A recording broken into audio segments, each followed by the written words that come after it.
There have been more mulligans in the top 8 than I can remember.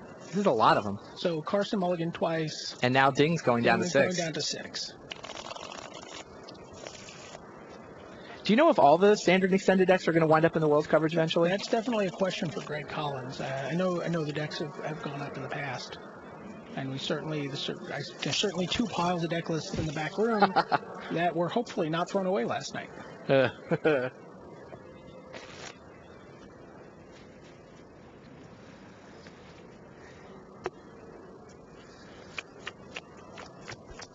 we go. Will Ding keep these 6? Yes, he will. Didn't have to think long about that. Carson leads with a coming to play tap land, and Ding plays an island. I'm sure Carson realized that Ding had 3 lands in that opening hand because he flicked them to the right of his hand pretty quickly. Yeah, that's a tell that most people miss, but there are definitely people who track where you hold your cards in your hand. And if you always shuffle your land to the right, then they always know how many lands you have in your hand. It's actually part of the reason why you see a lot of experienced players constantly shuffling the cards in their hands.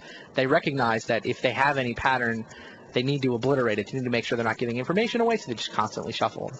It eventually becomes this unconscious nervous tick that you couldn't even stop if you wanted to.